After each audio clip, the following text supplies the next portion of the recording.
โอ้ยเดโนโอ้โอ้โอ้โอ้ยนะโมตัสสะภะคะวะโตอะระหะโตสัมมาสัมพุทธัสสะ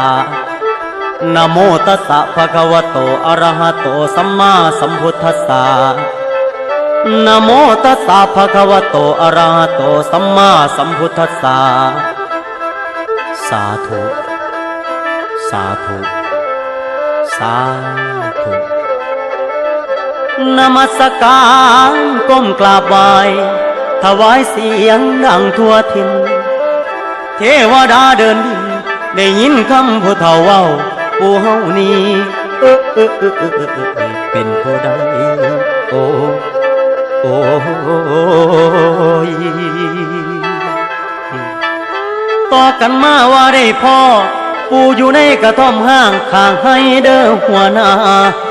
มาแต่กัมพูชาฟังเขมรโอ้โอ้เด้อเห็นทานเกิดวันหยัง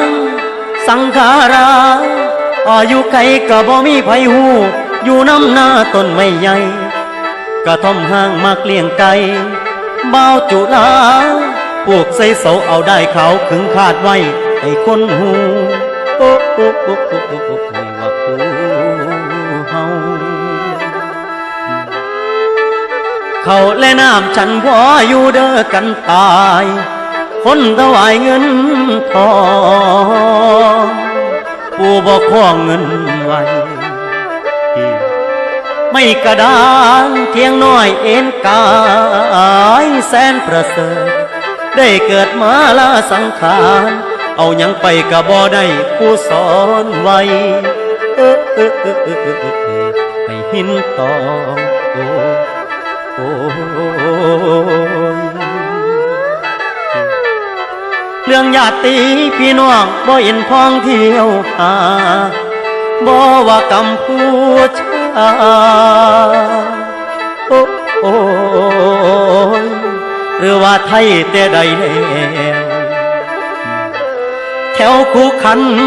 บัวเชษเกตสุรินทร์อุปถากอยากกราบปูถ้าอยู่3-4 มือบุญหน่อยก็บ่เห็นโอ้โอ้ยเป็นแบบนี้ตั้งแต่เด้อด่วนมาฟังคุณยายคุณตาว่าทานโอ้โอ้แต่นานแล้วหลวงปู่สวงคือดวงแก้ว7 สีลงมาโปรดภัยคนที่เดือดร้อนอวยพรให้ดอกอยู่เย็นโอ้โอ้ยเกิดเป็นคนนี่ลาเว้นอย่าบังเบียดเด้ออิจฉาเทวดาเดินดินผู้สวงโอ้โอ้ยเพิ่นสอนไว้ลูกศิษย์เนื้อจดใต้เวียนมาสักการะพระดาบทผู้ประเสริฐเลิศล้ำจำคำเว้าโอ้โอ้โอ้โอ้โอ้โอ้บ่เล่าลืม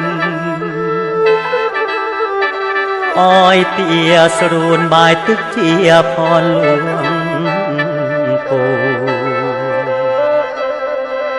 อยู่พอเพียงอย่างสมบูรณ์เพิ่มพูนพ้นให้ลูกหลานผ่านพ้นทุกสุขกมลคนกล่าวขานหลวงปู่สวงเทวดาผู้เดินดินลาคือใจกายมาไล่สิ้นลูกหลานน้ำตารินสีดับดินได้ยินข่าวบ่าวจุฬาได้ข่าวดึงสังขารกูบ่ได้ลาไหลแล้วหลวงปู่หล ลือคำสอนหลวงปู่เจ้ายังจารึกในดวงจิตสังขาราชีวิตบ่แน่นอนโอ้ยผู้สอนสี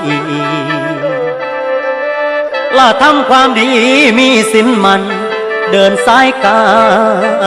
งนวางเคิงเมื่อสุดท้ายสิมาถึงยามได้กะว่าหู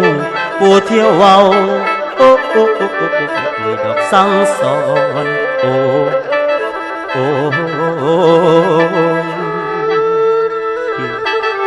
ละตอนนี้สิ้นผู้แล้วมรณะละสังขารลูกหลานยังบูชาต่อมา